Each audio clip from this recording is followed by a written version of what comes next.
good, my fellow musicians? Today we're a little snowed in here in Chicago, so figured what better to do than make some fire in the crib. And today we're gonna do something a little special. I'm using 100% stock Ableton sounds. That means everything from the synthesizers, the leads, the pads, all that, all straight out of the box. The plugins, the compressors, the EQs, all that, stock Ableton sounds. And also, I'm even going to be using stock drums.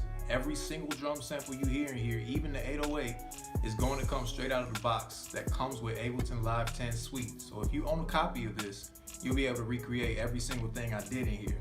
So without talking too much, let's get straight to it and see what I can come up with. Deuces. Alright, so I got some sounds loaded up right here. All these Ableton stock. I mean, these ain't bad too. Listen to these. Like, that clap is really in here. Alright, so let's just start it out.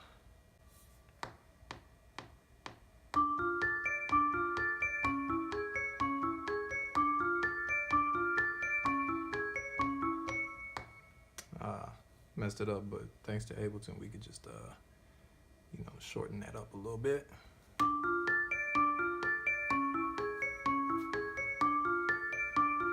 Alright, cool.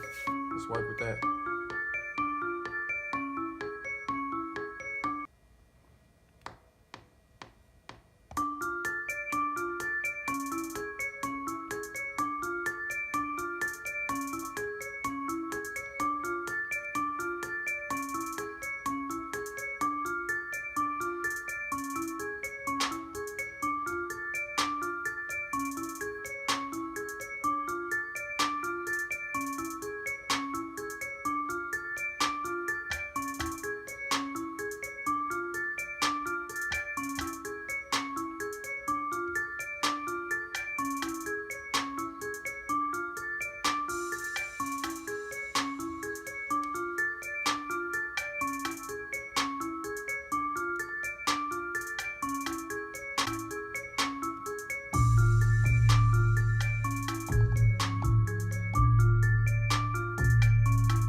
Alright, so that was fun.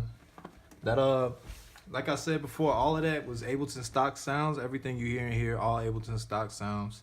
I decided I'll give y'all a quick little rundown on how I got these things sounding the way they do, because I know once you go into the Ableton stock library and stuff, if you go and listen to the sounds and all that, you're gonna be like, ain't no way he did this. So I'm gonna go ahead and mute everything that I put on the 808, because I spent the most time, shaping that sound for this. So this is what it sounds like without any of my processing or anything. Oh my goodness. You see it's real dry and real, flat. So I'm not gonna show you any specific settings. Y'all gonna have to find that out on your own, but here's what I added to it. Add a saturator, get some saturation going. It's gonna sound real overpowered, but you gotta make sure, turn things down. Less is more a lot of times when it comes to this whole, engineering sound shaping process. Then another effect that comes with Ableton Live 10 suite, specifically in 10, is drum bus. A lot of people think you're only supposed to use this on your drums, like your kick, your snare, and all that, but I say experiment with it. Throw it on anything you want, because it shapes the sound. It doesn't really matter what it's called, as long as it sounds good, use it. So adding that on there. All right, so now we got some punch to it. It's fat, it's punchy, but now it's a little overpowering. And typically what you do when things are overpowering, you compress it. So I threw a compressor on there.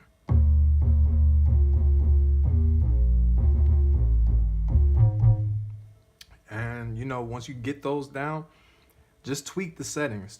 Play around with the settings and all that. Play around with the attack, decay, sustain, all of the settings for that, to be able to shape the sound the way you want to.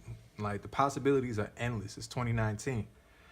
And as far as the drums, there wasn't much I did with these. I just had to go in there and find the good samples. Ableton has a lot of really good and widely used samples in its stock library. You just have to, find it. Most people don't believe in it, but it's there.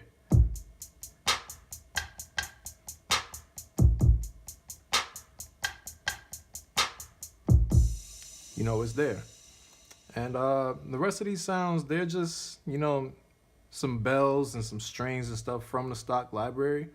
I'm probably sure there's better sounds to find in here, and if I spent a little bit more time, shaping the sounds, it would probably get a better sound in it. I didn't really spend too much time, tweaking the parameters within the actual Ableton stock synthesizers, but like the bells.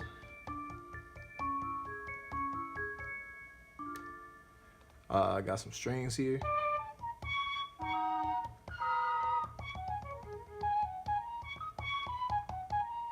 I got a pad.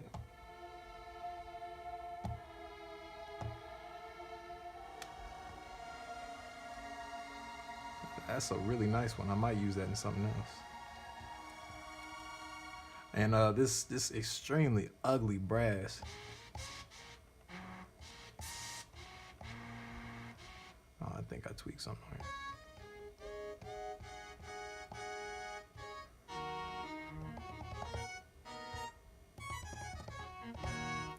And besides that, it's really just sequencing your sounds.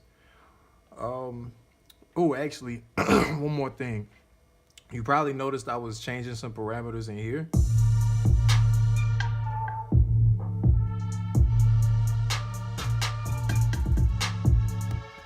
That is actually a custom effect rack that I made with all Ableton stock sounds still. And I just have it on my, for now we'll just call this the master track.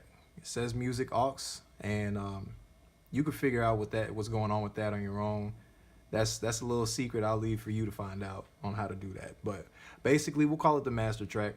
And I just have some different filters and effects, all Ableton stock, in this effect rack on here. So if I'm using the push live in front of people and stuff like that, I'm able to, give some kind of DJ-esque effects while playing it back. So I got a low pass filter right here.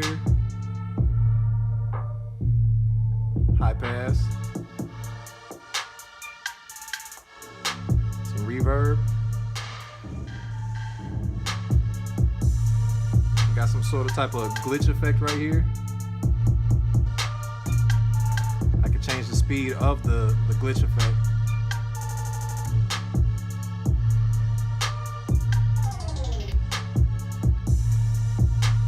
And that's pretty much it for the Master Effects track. But besides that, all that's left to do with this beat to get it going and get it ready to put out there is you know, just sequencing it, format it, you know, put the stuff where you want it to go, put the kicks where you want them to hit, put the 808 where you want it to sound, you know, just sequence the beat in the timeline. And besides that, yeah, here's an entire project made from all Ableton stock sounds, you know, performed on the Ableton Push. If y'all don't have one of these and you use Ableton, you should probably get one because you can do everything with it. You can play keys, you can play the drums, you can do it all. You can mix and master. You know, you've got the full EQs visually on here. I'll load up an EQ just so you can see it, and then I'm gonna get done with this video because I can go on all day about this. But like here, you can load up your EQ and you can actually see it, and you have a visual representation of what you're doing. But we'll save details for how to use like the EQ and all that type of stuff, all the real technical stuff, for a later day. This was just to give you all a feel on how to use, you know, stock sounds and not being afraid to just make something straight out of the box if you buy Ableton. I can't say much for other things. Actually, I can. I've done some stuff with stock sounds on Fruity Loops, Reason. I guess all of them. Anything's possible, man. If a sound doesn't sound good, you can always shape it. So without further ado, I hope this inspires you to go make something. Even if you don't have any plugins, you don't need the latest Omnisphere, none of that. I hope this inspires you to make something hot with stock sounds. So thanks. Go buy some beats, man.